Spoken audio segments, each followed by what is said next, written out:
ओम शांति। ईश्वर पितांकर सत्य आत्मिक संतान मानंकु शुभ सकाळर शुभ अभिनंदन जणाई आजिर प्रभुचिंतनर आलोचना परिसर को मु समस्तंकु स्वागत जणाउछि। मनुष्य जीवनर शेष एवं श्रेष्ठ अवस्था हेउछि कर्मातीत अवस्था। वेद, उपनिषेद, शास्त्र, पुराण आदि यार अनेक दृष्टांत देखा मिले। बहु किंवदंती मध्य यार मूक साक्षी। राजा जनक एपरि जड़े राजा थिले जे कि सुशासक, सुज्ञानी, धर्मपरायण, सत्यनिष्ठ, सर्वोपरि निर्मोही एवं तपस्वी थिले। गृहस्थी होई मध्य मुनि ऋषि तांको सम्मान प्रदान करुथिले, कारण संसार प्रति तांकर तिले मध्य मोह नथिला। सेथिपाई तांको मोहजित राजा बोली मध्य कहा जाए। से जानिथिले एई मोह अहंकार ही सकल दुखर कारण। वर्तमान समाज रे समस्ते एई कथा को पढ़ुछंती, शुणुछंती मध्य आग्रहर सहकारे, परंतु एई सामान्य कथा को बुझी निज जीवन रे धारण करिबा पाई तांको पाखरे शक्ति नाही। सेथिपाई प्रति मुहूर्त रे परस्पर को दुख देई चलीछंती। दिन को दिन दुनिया आहुरी पतित, भ्रष्ट, निम्नगामी होई चलीछि। मु सर्वस्व दुनिया रे समस्ते मु राक्षसर कबलित। निराकार शिव पिता कहउछंती, मधुर आत्मिक संतानगण, एई पुरुणा देह एवं देहर संबंधी जेउ माने कि परस्पर दुखदायी अटंती सेमानंकु भूली एकमात्र विदेही निराकार ईश्वर पितांको मने पकेई चाल। तांकर श्रीमत अनुसारे चाल।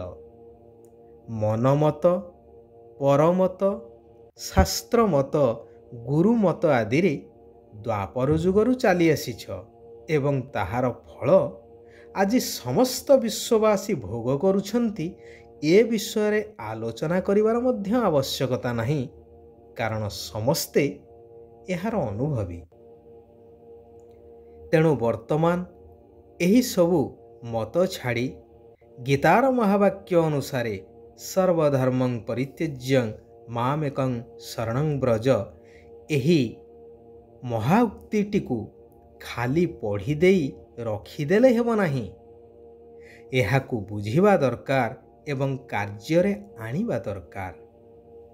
परंतु एही कथा को हालुका भावरे समस्ते नहीं जाउछंती, जेहेतु शास्त्र रे मध्य समस्तंकु सुहाइला भली उक्तिटिए लेखा जाइछि कि बुझु न बुझु पढ़ गीता।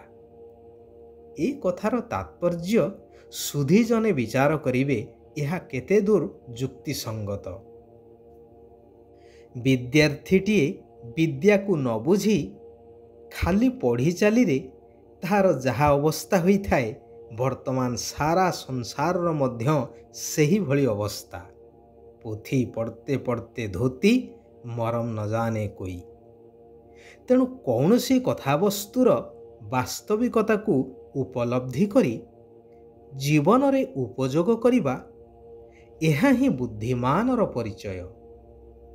सृष्टि वर्तमान एक विराट घड़ी संधि मुहूर्त देई गति करुछि, जेहेतु एहा हेउछि कलिजुगर अंतिम चरण। समस्तंकु एई देहर दुनिया को छाड़ी विदेही घर अर्थात आत्मिक घर परमधाम बा शांतिधाम ब्रह्मलोक को जीवार अछि। ନିରାକାର ପରମାତ୍ମା ପିତା ଆସିଛନ୍ତି ସମସ୍ତଙ୍କୁ ଆତ୍ମଜ୍ଞାନ ଦ୍ୱାରା କର୍ମାତୀତ ଅବସ୍ଥା କରାଇ ନିଜ ସାଥିରେ ମୂଳ ଆତ୍ମିକ ଘରକୁ ନେଇଯିବା ପାଇଁ। ସେଥିପାଇଁ ଶିବ ବାବାଙ୍କର ଶ୍ରୀମତ ହେଉଛି ସନ୍ତାନମାନେ ଏହି ସତ୍ୟ ଜ୍ଞାନକୁ ସମ୍ପୂର୍ଣ୍ଣ ରୂପେ ଧାରଣ କରି ଏହି ଅନ୍ତିମ ଜନ୍ମରେ ପବିତ୍ର ରୁହ। ଦେହର ସମ୍ବନ୍ଧୀଠାରୁ ବୁଦ୍ଧିକୁ ହଟାଇ ହାତରେ କର୍ମ କରି ମଧ୍ୟ ବୁଦ୍ଧିରେ ଏହାଠାରୁ ଅଲଗା ରହି ନିଜର କର୍ମାତୀତ ଅବସ୍ଥା ତିଆରି କର। ତେବେ ଜନ୍ମ ଜନ୍ମାନ୍ତରର ବିକର୍ମ ପାପ ଆଦି ଭସ୍ମ ଯାଇ ତୁମେ ଶିବ ବାବାଙ୍କ ସହିତ ବ୍ରହ୍ମଲୋକ ଘରକୁ ଫେରି ଯାଇପାରିବ। ଯଦି କର୍ମାତୀତ ନ ହେଲ ତେବେ ମଝିରେ ରହି ଦଣ୍ଡ ଭୋଗ କରିବାକୁ ପଡ଼ିବ। ବିନାଶ ସମୟରେ କେତେକ ଆତ୍ମା ଯେଉଁମାନେ କର୍ମାତୀତକୁ ପ୍ରାପ୍ତ କରିନଥାନ୍ତି ସେମାନେ ଶରୀର ଛାଡ଼ି ଏହିଠାରେ ହିଁ ଘୁରି ବୁଲିଥାନ୍ତି। ସାଥିରେ ଯିବା ବଦଳରେ ଏହିଠାରେ ହିଁ ପ୍ରଥମେ ଦଣ୍ଡ ଭୋଗି ହିସାବ କିତାବ ଚୁକ୍ତ କରିଥାନ୍ତି। ସେଥିପାଇଁ ବାବାଙ୍କର ଶ୍ରୀମତ ହେଲା କି ସନ୍ତାନମାନେ ମୁଣ୍ଡ ଉପରେ ଯେଉଁ ପାପର ବୋଝ ରହିଛି, ପୁରୁଣା ହିସାବ କିତାବ ରହିଛି, ସେଗୁଡ଼ିକୁ ଯୋଗବଳ ଦ୍ୱାରା ଅର୍ଥାତ୍ ମୋ ସ୍ମୃତିରେ ରହି ଭସ୍ମ କର। ତେବେ ଖୁସି ଖୁସିରେ ମୋ ସହିତ ଘରକୁ ଯାଇପାରିବ ଏବଂ ଭବିଷ୍ୟ ସତ୍ୟଯୁଗୀ ସ୍ୱର୍ଗ ଦୁନିଆରେ ଉଚ୍ଚ ପଦର ଅଧିକାର ପ୍ରାପ୍ତ କରିପାରିବ। ମୁଖ୍ୟ କଥା ହେଉଛି ବୁଦ୍ଧିରୁ ସମ୍ପୂର୍ଣ୍ଣ ରୂପେ ଭଗବାନ ସର୍ବବ୍ୟାପୀ ଏହି ମିଥ୍ୟା ଏବଂ ଗ୍ଲାନି କଥାକୁ ବାହାର କରିଦିଅ। ଯେଉଁମାନେ ବୁଦ୍ଧିମାନ ସେମାନେ ଏହି କଥାକୁ ବିଶ୍ଳେଷଣ କଲେ ଭଲ ଭାବରେ ଅନୁଭବ କରିପାରିବେ କି ପ୍ରକୃତରେ ଆମେମାନେ ଅନ୍ଧକାରରେ ଅଛୁ, କାରଣ ସର୍ବବ୍ୟାପୀର ଜ୍ଞାନ ଦ୍ୱାରା ସବୁକିଛି ଭୁଲ ବା ମିଛ ପ୍ରମାଣିତ ହୋଇଯାଉଛି। ଚାହେ ପୂଜାପାଠ ହେଉ, ତୀର୍ଥବ୍ରତ କୁହ, ଦାନ ଧର୍ମ ହେଉ ବା ଅବତାର କଥା ଯାହା ବି ହେଉ। ଯଦି ସର୍ବବ୍ୟାପୀ ପୁଣି ଯଦା ଯଦା ହି ଧର୍ମସ୍ୟ ଗ୍ଲାନିର୍ଭବତି ଭାରତ କ'ଣ ପାଇଁ ରଚିତ ହୋଇଛି? ଏହିପରି ଅନେକ ଅସମାହିତ ପ୍ରଶ୍ନ ମନରେ ଉଙ୍କି ମାରିବେ। ତେବେ ବର୍ତ୍ତମାନ ସମୟ ଅତିକ୍ରାନ୍ତ। ସମୟ ଆସିଛି ବାସ୍ତବତାକୁ ଉପଲବ୍ଧି କରିବାର।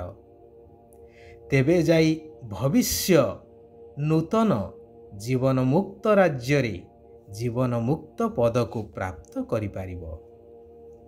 ଏହି ଜ୍ଞାନ ମାର୍ଗରେ ପ୍ରଜାପିତା ବ୍ରହ୍ମା ବାବା ଏବଂ ଜଗଦମ୍ବା ଅର୍ଥାତ୍ ମାତା ପିତାଙ୍କୁ ଅନୁକରଣ କରିବା ଆବଶ୍ୟକ, ଯେଉଁମାନେ କି ସମ୍ପୂର୍ଣ୍ଣତାକୁ ପ୍ରାପ୍ତ କରି ପ୍ରଥମ ନମ୍ବର ପଦକୁ ହାସଲ କରିପାରିଛନ୍ତି। ଏକ ବିଦେହୀ ନିରାକାର ବାବାଙ୍କ ସହିତ ସତ୍ୟ ପ୍ରୀତି ରଖିବାକୁ ହେବ। ଦୟାଶୀଳ ହୋଇ ଅଜ୍ଞାନ ଅନ୍ଧକାରରେ ସମସ୍ତଙ୍କର ଲାଠି ସଦୃଶ ହେବାକୁ ପଡ଼ିବ। ଶ୍ରୀମତ ଆଧାରରେ ନିଜକୁ ପାପଠାରୁ ବଞ୍ଚାଇ ଅନ୍ୟମାନଙ୍କୁ ମଧ୍ୟ ପାପଠାରୁ ବଞ୍ଚାଇବାକୁ ହେବ। ବାବା କହୁଛନ୍ତି, ମାୟା ବା ପ୍ରକୃତିର ଭିନ୍ନ ଭିନ୍ନ କାର୍ଟୁନ ଶୋକୁ ସାକ୍ଷୀ ହେଇ ଦେଖୁଥିବା ସନ୍ତୋଷୀ ଆତ୍ମା ହୁଅ, କାରଣ ଏହି ପୁରୁଷୋତ୍ତମ ସଙ୍ଗମ ଯୁଗର ବିଶେଷ ଦାନ ହେଉଛି ସନ୍ତୁଷ୍ଟତା। ଏହି ସୃଷ୍ଟି ନାଟକରେ ପ୍ରତ୍ୟେକ ନିଜ ନିଜର ଅଭିନୟ କରୁଛନ୍ତି, ତେଣୁ ଏଥିରେ ଆଶ୍ଚର୍ଯ୍ୟ ହେବା ବା ଚିନ୍ତିତ ହେବା ବା ଦୁଃଖିତ ହେବାର ନାହିଁ।